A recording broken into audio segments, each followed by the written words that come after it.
It was easier when it was just 5 of us. I know. 3. I was helping him out. Okay.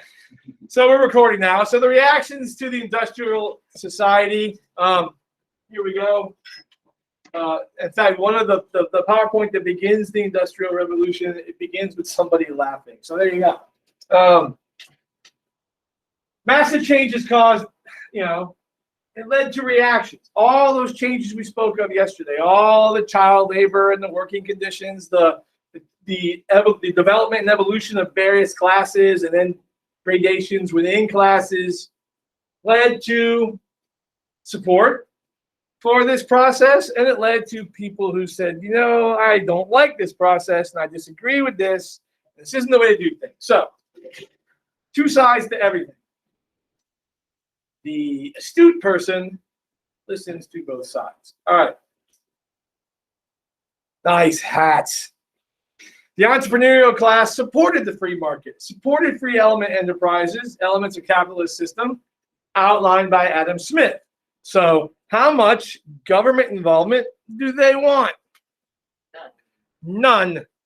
Keep my borders safe. Deliver my mail if you're living in America. Make sure there's no war. Make sure my goods can get to market. That's about all they want. Give me roads. Those indicators of civilization. Give me infrastructure.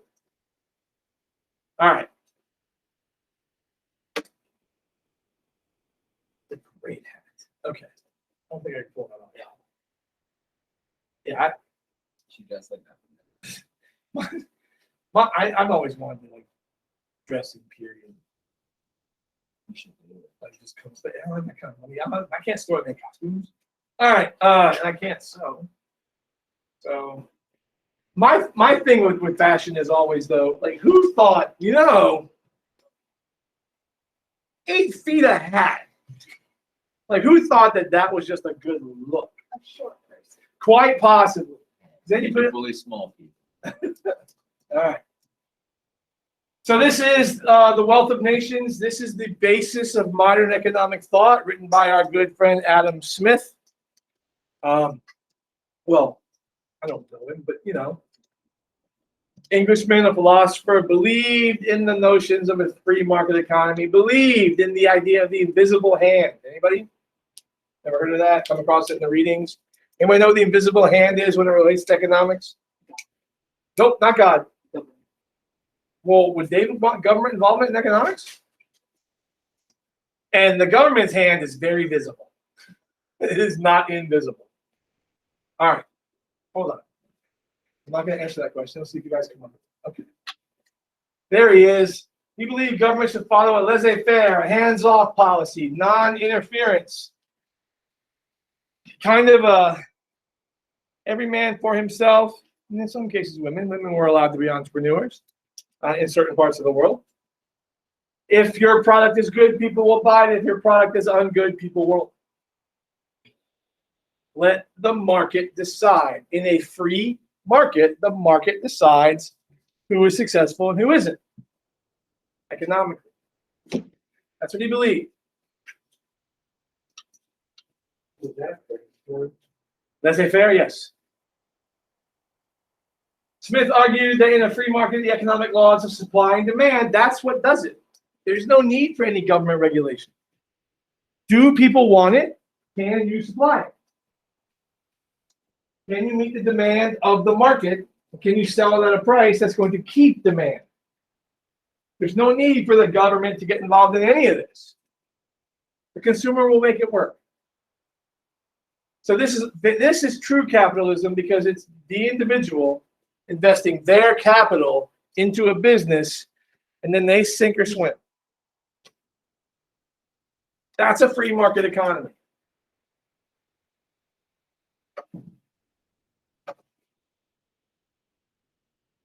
All right. Questions? Comments? Observations? Thoughts? What have you heard at home? Amongst the family during holidays after November 2nd. I don't know. So much misinformation on all sides. He maintained that every individual was self-interested. Okay, so if he believes that everybody is self-interested, is he a Hobbesian or a Lockean? Yep. Maybe. I don't know, but he would definitely err more on the side of Hobbes. That man's only in it for themselves, kind of brutish. Because if we're all in it for ourselves, we'll make it work. If our self-interest is the most important interest, this is definitely not middle-aged, salt of the earth kind of stuff. But also think about where we are. It is the 1800s. This book is written in late 1700s, so we're in the end of the 18th century. Enlightenment is full on everywhere in Europe. We got colonies. We have the rise of industrialization. We have food. Certain empires, certain kingdoms are thriving. Countries now are thriving. Sort of like the first kind of golden age. So this optimism that anybody can be their own man makes sense considering everything that's come before. It all builds to this. And then every individual is continually exerting himself to find out the most advantageous employment for whatever capital he can command. So basically, what is the best thing I can do with the money I can raise? What is the most I can do with what I have? I'm always going to strive for that. The invisible hand of competition. So that's what the invisible hand is. Competition is the invisible hand. It will determine what country. This goes beyond the individual to actual countries. Countries with the resources and the means, the capital resources, the natural resources, the labor resources are going to be successful. Those are comparative advantages over other people. Oh my gosh, I cannot wait to see you people again in the 12th grade. It has been approved. Wait, I am teaching econ. Let's go. You gotta have it in the 12th grade to graduate. You'll get government next year, US in the 11th grade, econ in the 12th. If I can get AP down, let's go. So once you know how economics work, if you know geography and you know economics, the entire planet makes sense and you can actually navigate the rest of your life. Why people behave the way they do, geography and money. David Ricardo formulated the iron law of wages, arguing that as supply of workers increased, their wages would decline. An iron law of wages.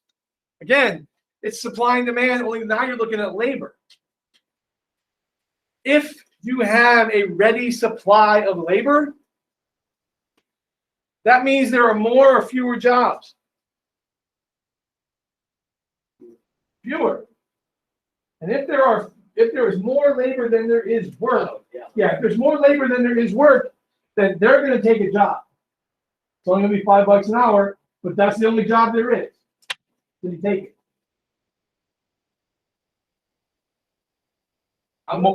Go ahead. How much are these people actually getting paid? It varied. There was no minimum wage back then, so whatever. It could be a weekly salary, it could be a daily salary. Remember, was it the notes from yesterday where if you were late, you were docked pay for being late, or you couldn't even start your shift until the next break. So it's not going to be a lot, but it would depend on how skilled you are. It would depend on your boss. It was totally dependent upon where and for whom you worked.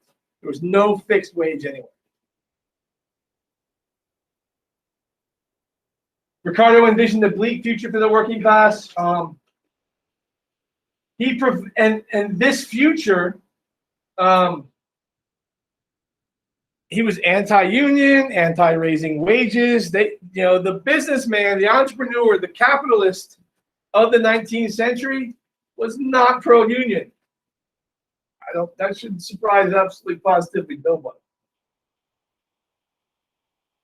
And yeah. What does bleak mean again in terms of what? Bleak? Yeah. Desperate, sad, ungood. Bleak. So Are all of these people like that are coming up with these ideas? Well, not but are like the upper class? Yeah, that's another good point. Yes, they're from the upper class because if Ricardo had pulled himself up from the lower class or middle classes, chances are, there's no guarantee, but chances are he'd be less likely to support this. And you have to remember too that, yes, ma'am. So he didn't want, so he wanted the working class to have a bad future, and he didn't want their wages to be Right. raised? Okay. Yeah, he's not, look, their lives are going to be miserable, but that's just the way it is because that's their station in life.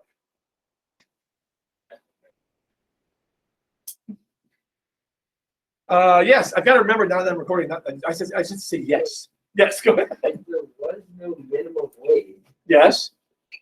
Why didn't everyone just pay their workers a cent an hour? They couldn't find any other thing. It probably did. Because why the question was if there was no minimum wage, why didn't everybody just pay their workers 1 cent an hour? Well, you gotta have if you go too low, no one's gonna. I mean, there is a point where too low is too low. So you've got to figure out. And again, just like there's an equilibrium price, there's sort of like an equilibrium wage. What's the lowest I can pay, and still get people to work for me? So once they figure that threshold out, then that's what they pay, and that's for men. And there's the female threshold, then there's a child threshold. So, all right, good questions all. Nothing contributes so much to the prosperity and happiness of a country as high profits. 1817. 1817. What just happened? War of 1812 ended, but 1815. Napoleonic Wars are over. What was that agreement? Close. The Concert of Europe. Now, Peace of Westphalia is 1648. That's in America, and that was 1807. The Concert of Europe, the whole coming together. Remember that conservatism comes back. Let's go back to the way it was. Let's get. Pardon? Yeah, and then the whole Concert of Europe with Metternich. All that stuff's about to go on now. So the idea that we should be profitable kind of falls in line with where we are historically. All right. And then, okay. Oh, look, contextualization. Again, this will be posted this afternoon like the other ones. Everything's up to date. While industrialization promoted capitalism, there were many who criticized the unequal distribution of wealth it created. Now, for Mr. Story's disclaimer, in case anybody at home is listening to these notes that are about to be said, this is history. The thoughts and opinions shared here are not necessarily those of Mr. Story or the Wake County Public School System. I'll continue. Okay. All right. I never thought that day would come when this becomes more of a sticking point than talking about religion. Oh, anybody celebrating Ramadan? Anybody practicing Muslim? Okay. Started today. Utilitarians, led by this guy, Jeremy Bentham, and John Stuart Mill, they believe that the ideal society maximized happiness, reduced suffering. Crazy talk.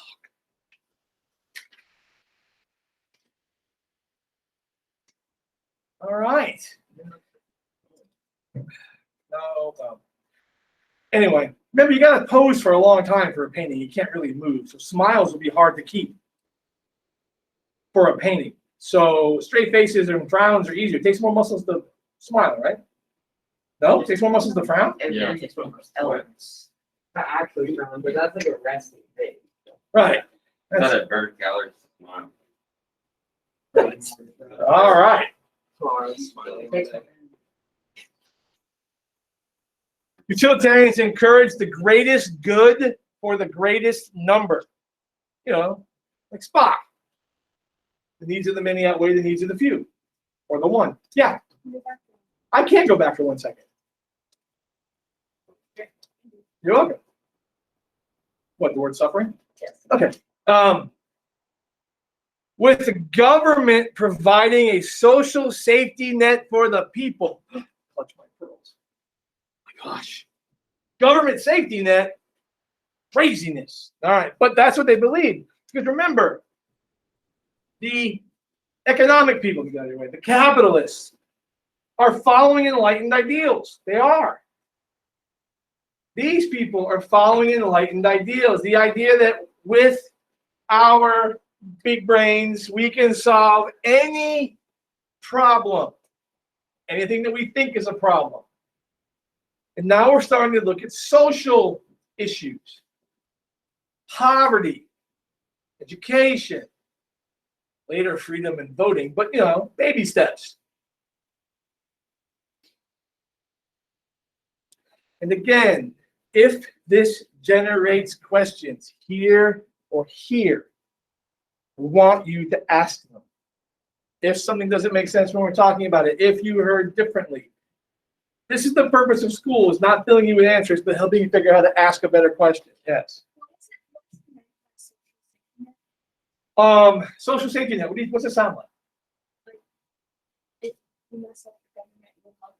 Or something, yes. Like if you're Zendaya and you're doing the whole trapeze thing, it's nice to have a net.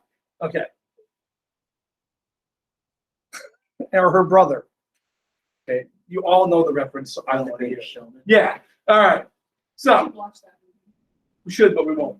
Maybe during lunch. All right. Things put in place to help people who are struggling. Yes. Social Security, unemployment, the fact that your money is now insured in banks up to $200,000. That's the government getting involved to make sure that you don't lose all your money if the government does something stupid, which is what happened. Well, actually, it wasn't. It was the free market. Anyway, we'll get to that. A little bit government.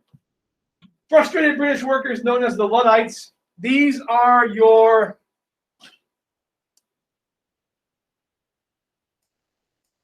they're anti-tech people. They're the robots are stealing jobs people. That's who a Luddite is. Trying to think of a contemporary thing.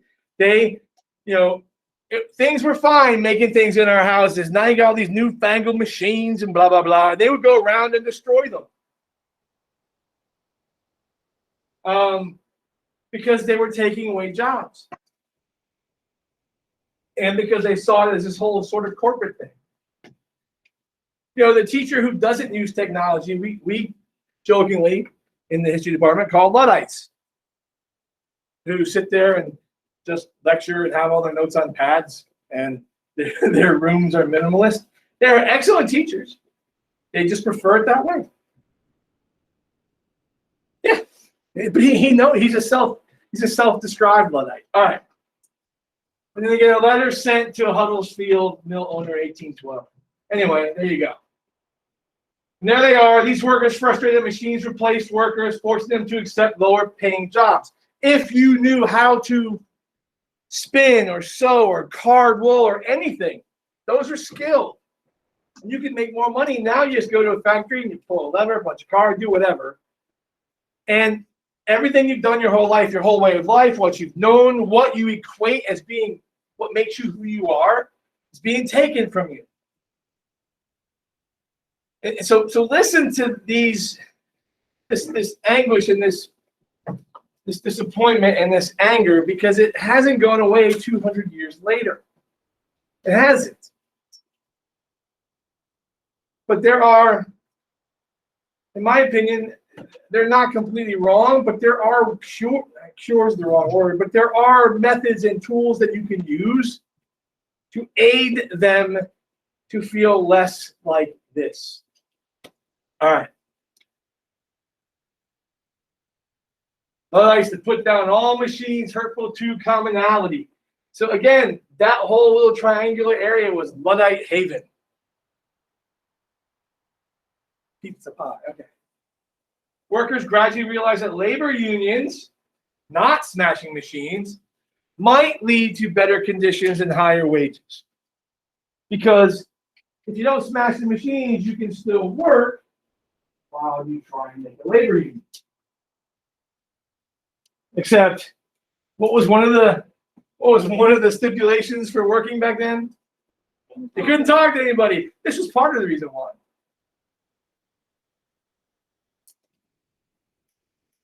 in the United States, especially in the South, which is predominantly right to work. North Carolina is right to work. You cannot have a union in North Carolina. If I go on strike, I can get a ticket. Technically speaking, it's a misdemeanor for me to go on strike. Wait, why can't you go? Because the state of North Carolina is a right to work state. It is a non-union state. Unions aren't allowed. Don't teachers do that every year on like their Halifax Mall and what record? Yeah, no, they all call in sick. No, we don't.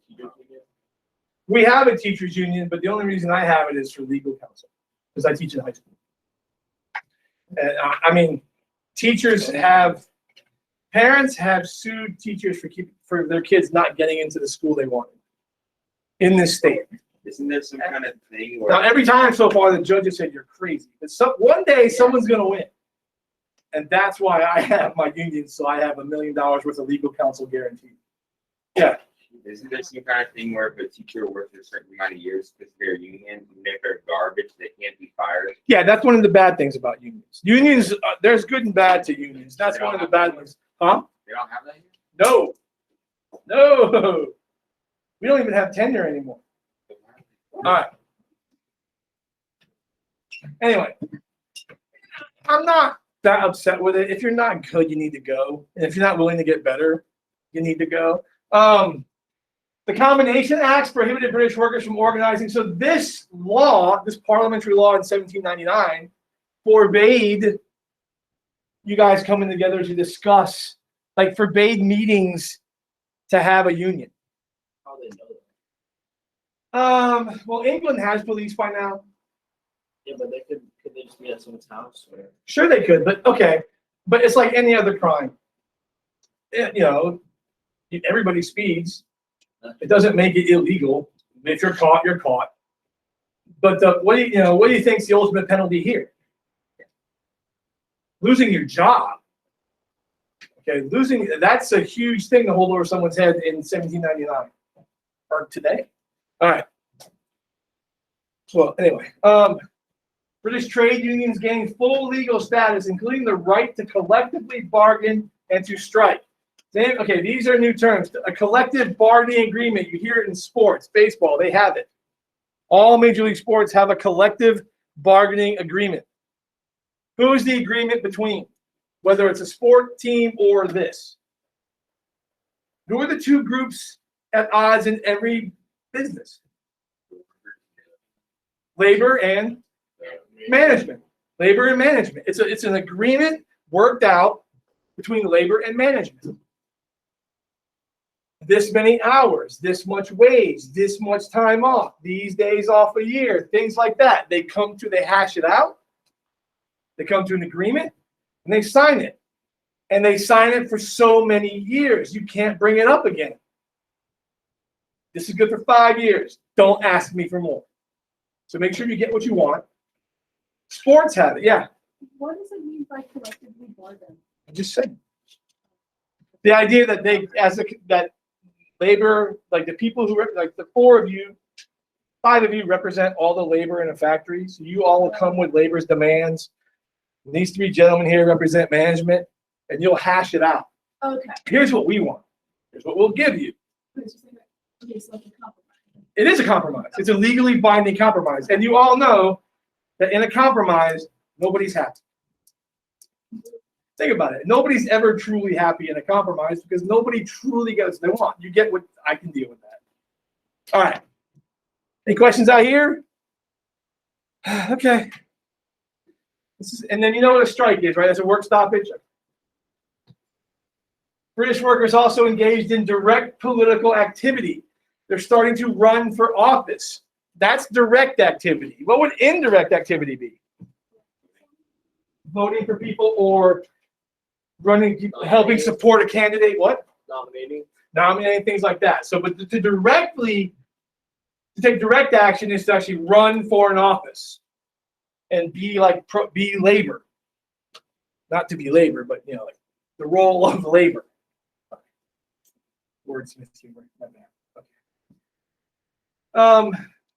The working class lacked political power in Britain. They didn't own land. This is a huge thing in the 18th century. if you were male, being male was not enough to get you the right to vote. You had to be a male and own land. Then you could vote. So if you're working class, even middle class, and you don't own land, too bad. I know in colonial America, the amount of land you owned dictated how large an election how important an election you could take part in. So the idea that the universal male suffrage doesn't exist then. In 1836, the Chartist movement sought universal, there it is, male suffrage. So the Chartists in 1836, so 1836 is when working class men in certain parts of Europe finally get the right to vote without having land as criteria. That's really no different than a poll tax. Certain things that you have to have, certain conditions have to be met for you to be able to vote. All right. Comments, questions? Making progress, making progress. All right.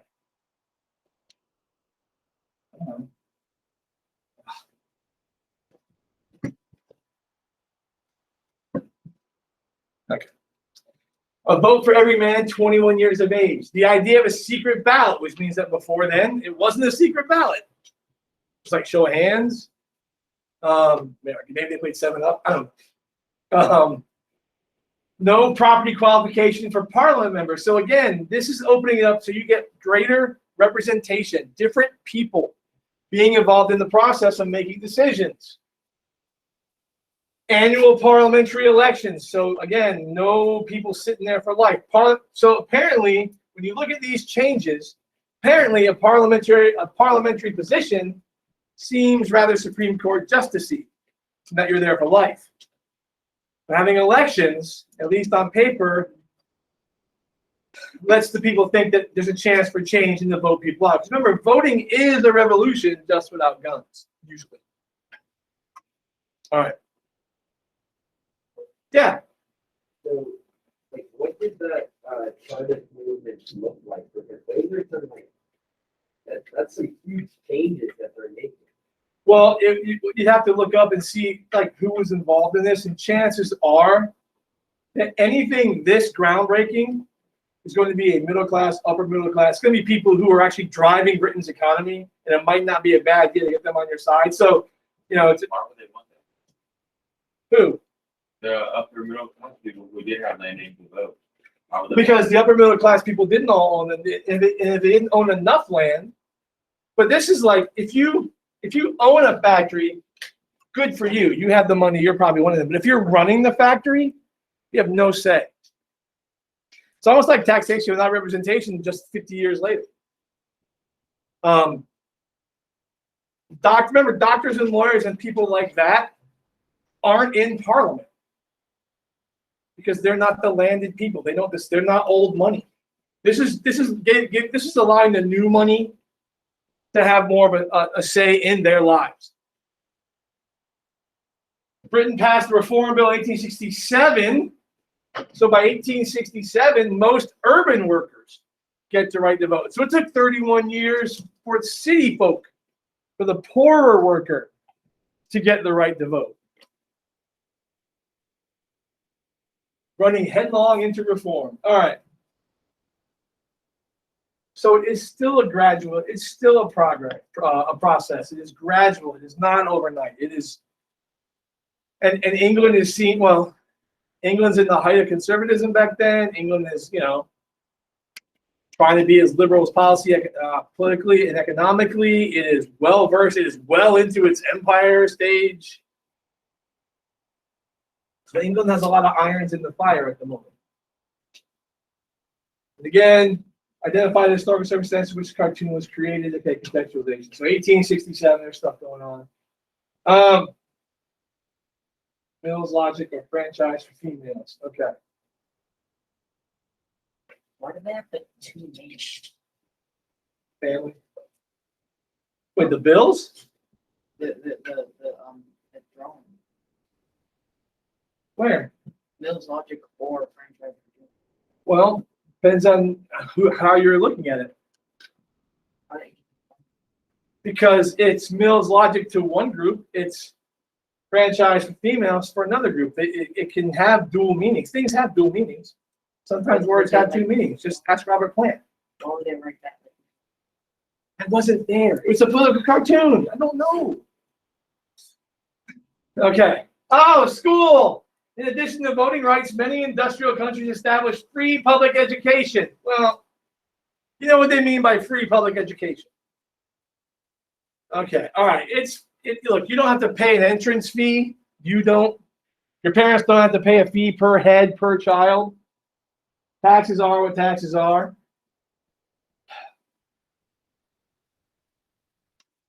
Did not exist. School was private. Boys or single sex.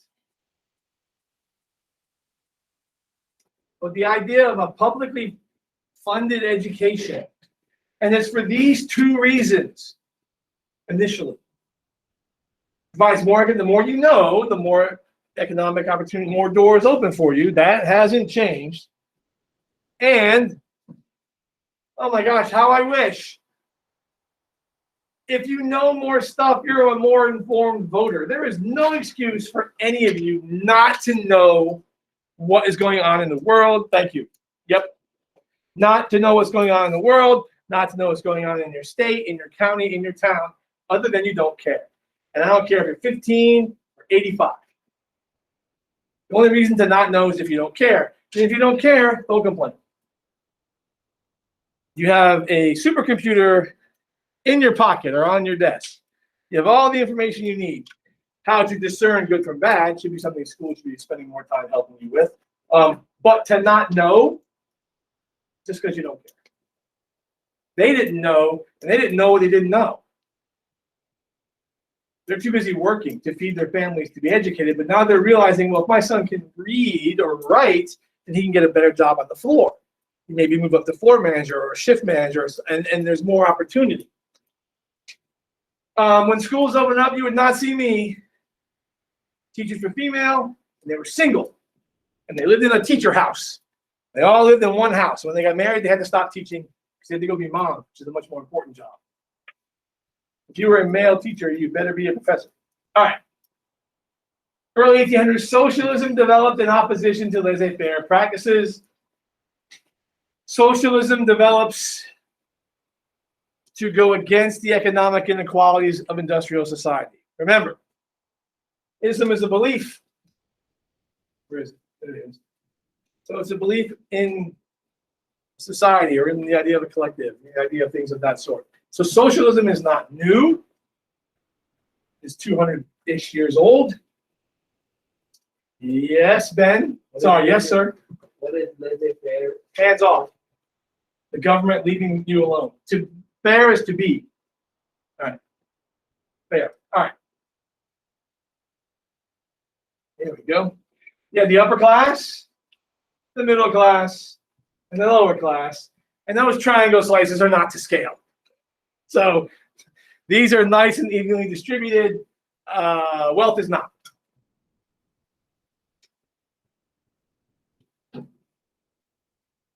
But this is what socialism is sort of guarding against.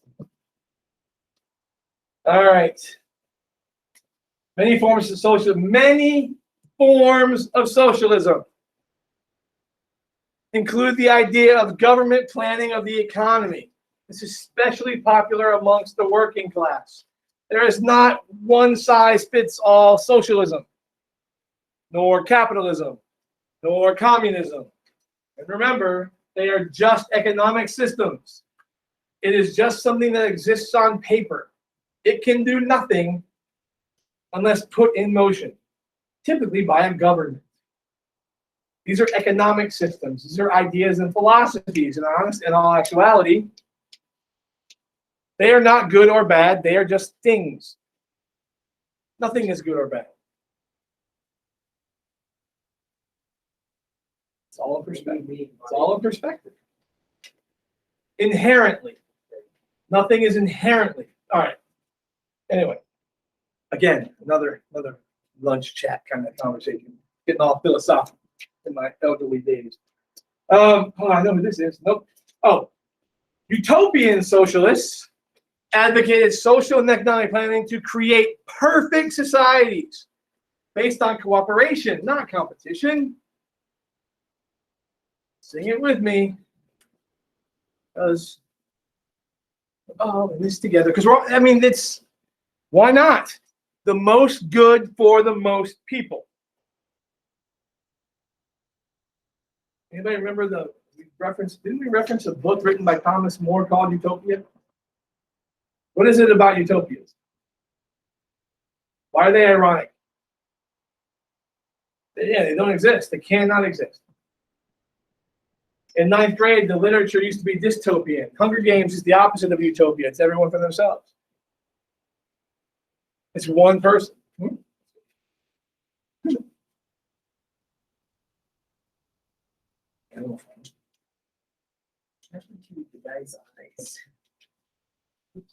It's just a painting. It's just the artist's rendering. He's smoking a pipe. He's got Just two friends having a great night. All right. Charles Fourier proposed creating a self-sufficient community. He believed in abolishing marriage. Yeah, he was all about free love and there should be no marriage. Fourier. Yep. Everything is shared. Where did we see that earlier in history? And it made the Europeans all weird. Nope, they're Europeans. Okay, here's Europe. I'm a map of the world. Here's Europe. Go that way. Natives, yeah. The Amerindians, as the text likes to call them. Society should be organized into communities called phalanxes, which is interesting because that's a military thing borrowed from Sparta. But still, the Greeks were good at it, and then the Romans took it. All right, now it's a wicked big machine gun of destroyers. And U.S. military vessel shoots like thousands of rounds a minute. It just like makes a big black spot of shells. Like, that's what it sounds like. Crazy. All right. The communities would live in a grand hotel. All right. There were to be card indices where people can find new names of people to have casual sex with. This was the Enlightenment. For those unable to find partners, fairies would take them away and cure them of their problem. Again, yes, fairies. F-A-E, like Tinkerbell. Look. Look. If you think about it, think about this purely philosophically and purely within the confines of being intellectual. What he's railing against and what they see, remember, what was the enemy according to Fourier? No. Competition. So it goes back to competition, to coveting, to being unhappy. If nobody is without anything, is his argument, financial, spiritual, sexual, whatever, then we're all happier. That's just one man's thought. Obviously, it didn't get legs. Like it didn't get traction. It didn't go anywhere. So yes, Ben. I was gonna say that before you said it was his thought that without sadness it was No, there's no utopia. Sure, there's happiness. you weren't having anything to compare. You can't have It would just be perpetual happiness. And I'm gonna tell you right now, 2 weeks ago, I was very happy. For 5 days, I was very, very happy. I was in Florida. I was at Disney World. But you have to stay with us. I wasn't unhappy, but no. What if you were chilling in Chad? Would you be happy? That's relative. I don't know. I'm not from Chad. It'd be different to me. It's all about where you are in perspective. So, like, instead of taking a trip instead of Disney, or taking a trip to Chad, we had to walk through the water. Would you be happy? Like someone living forced you to. I know. I can't. That's. Okay, South Sudan, we read about how the girl had a. Louis Blanc argued workers should unite to peacefully take over the state, governed through social work. So this man's talking about the workers rising up. Workers of the world unite, overthrow, have a social workshop. We're all just making all this stuff. And again, these seem fantastical and kind of crazy, but there's nothing to draw from. Like in all history, as we move forward, it's all best guess. And then we go, well, that didn't work, so let's tilt it down. Let's damp it down a little bit. This worked. This didn't work. So these sound crazy now because it's 2021. But to some people, this wasn't crazy. From each according to his abilities, to each according to his needs. Let everyone do what they are capable of and take only what they need. Everybody contribute and just take what you need.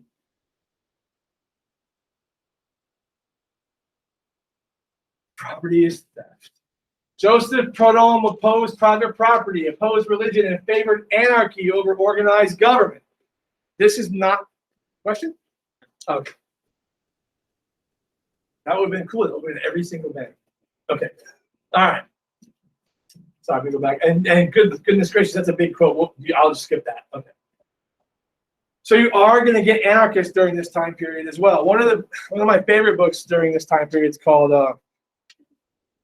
Germinal, and it's by Zola, and it's about mine workers in France in the late 19th century. Although the utopians founded a number of cooperative communities, they all failed. But all of these people inspire Mr. Marx and his friend Mark Engels. I've got the book somewhere because it was a free book. Here he is. In 1848, communism developed by Karl Marx and Friedrich Engels in the Communist Manifesto. Heck yeah. I don't know. Again, it is just a philosophy. Venezuela is a hot mess, not because they're socialists, but because their government's a hot mess. And it stinks, and it's one guy in charge. Remember, if the guy running your country's in uniform, not a good sign. Doesn't bode well for your country if the guy running the country's in uniform or if Democratic is in the name of it. Whenever Democratic is in the name of a country, chances are it ain't. All right. Yes, Ben. The guy on the right looks like the actor. Ewan McGregor. Only in the Clone Wars cartoon, not in real life. Yeah. All right. Well, I'm slightly embarrassed that I knew that. Okay. Marx asserted that the history of all hitherto existing societies is the history of class struggles. In other words, that the history of man has been between the haves and has-nots. It always has been, and unless we change it, it always will be. That's his argument. That people have become successful and powerful on the backs of everybody else. That's what Marx's angle is. That's all it is.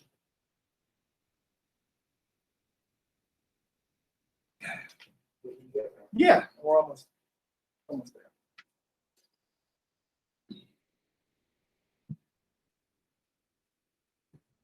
All right.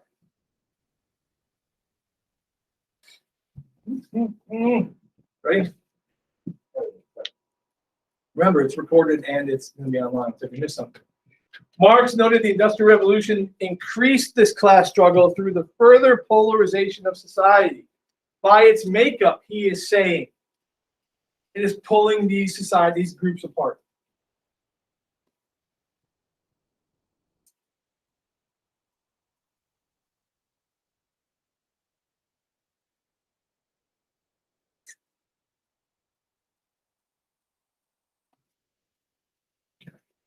All right. The oppressed are allowed once every few years to decide which particular representatives of the oppressing class are to represent and repress them. That's how he views elections, and that's how he views society. That the oppressed people get to vote for somebody who gets 4 more years to oppress them. So at least we have a choice. So Marx is arguing that at least there's choice in with whom oppresses. Marx argued that society had split into two great classes directly facing each other. Bourgeoisie, your middle class, that's your capitalist, and the proletariat, that's the working class. And they're going to be forever at odds. That's his assertion. And again, taking into account, and to understand this more fully, it would be beneficial to know what? To understand what Marx is talking about. What would be beneficial to know? Where he came from. Where he came from. What is his upbringing? What country? How was it run? What was the economic stuff? Is he's European? Is he Eastern European? If he is, I think he's German. But if he's Eastern European, he's got to deal with the whole idea of serfdom still going on in Russia. Germany. Yeah, so, and it's not Germany, what, 18? And like he visited England. But, Sure, because that's where the Industrial Revolution happened. And if it's not 1871, it's not Germany yet. So it's one of the Prussian states or one of the German kingdoms. So, but Germany's, the people in that area are getting their act together too. Marx predicted a violent class struggle between bourgeoisie and proletariat, leading to the dictatorship of the proletariat. He predicted it. Lenin's like, what a good idea.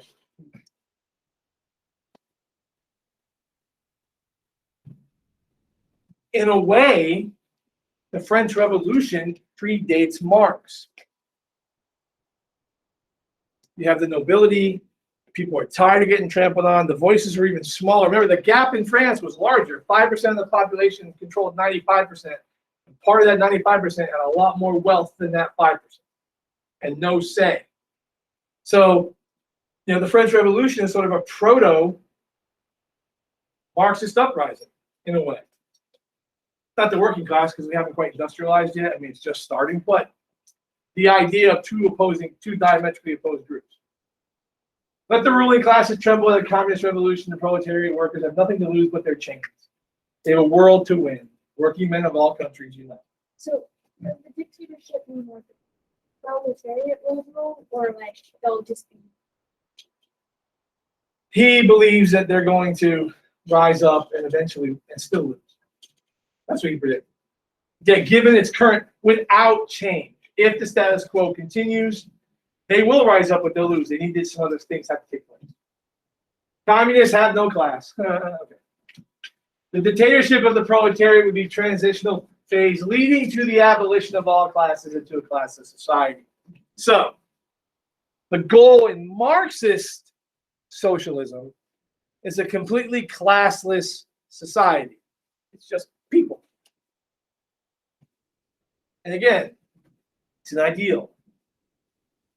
In a way, it's utopian, and which makes sense because those people influenced Marx.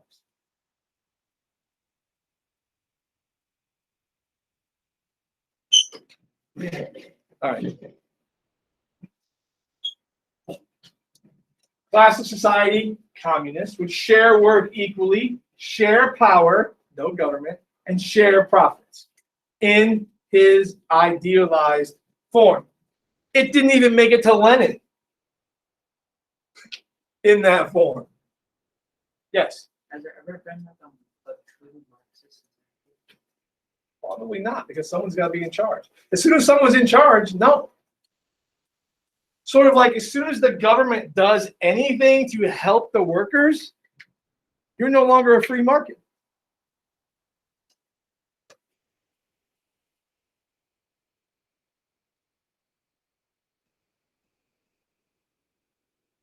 There would be no private ownership of the means of production. So the factories, the resources, all belong to the community. Sounds so hippie-ish, but you know what I mean? It would belong to the collective would use it, make the stuff, sell the stuff. And this seems so foreign to us, I know, but it wasn't foreign in the first half of the 19th century, and it wasn't foreign in the last half of the 19th century. It just wasn't. This way of thinking wasn't foreign in parts of the 20th century, as I'm pointing to the map, as Europe here, as independence and industrialization and progress pushes east into Asia, Southwest Asia, and south into Africa in the 20th century. Marx and Engels argued women were exploited by both men and capitalists.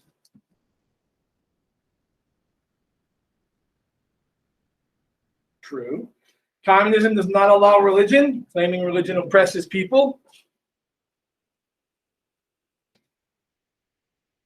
Religious suffering is at one and the same time the expression of real suffering and a protest against real suffering. Religion is a sign of the oppressed creature, the heart of a heartless world, and the soul of a soulless condition. It is the opium of the people. That's what he thought.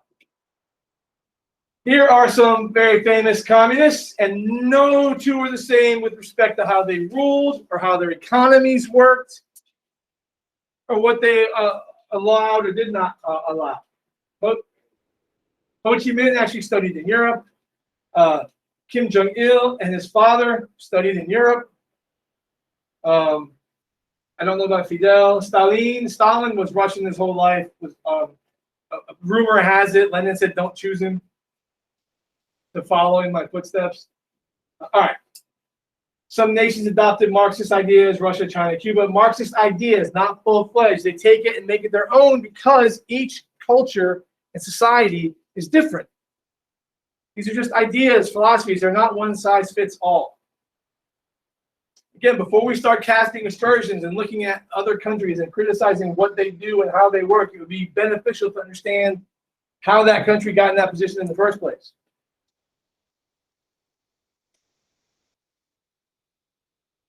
Finally, there they are. All right. Woohoo, with their Coca-Cola. How ironic. Actually, no Coke in the Soviet Union, only Pepsi. Coca-Cola would not sell to communists. Pepsi's like, client's a client, baby. So Pepsi needed help to sell stuff. So Pepsi was all over the Eastern Bloc and communist Russia. All right. And there we go. That's my recorded stuff. Thank you. I will stop recording. I'll record the second industrial revolution and the growth of the global economy. That's what I'll record tonight. And then Thursday we'll begin imperialism, which makes perfect sense because if you're going to have a global economy, you need global markets and you need resources, so it makes sense. You need to talk to me, please talk to me tomorrow. Sign up. If you owe me a test, reach out to me. I'll open it up for you, and I'll see you all then. Bye, everybody.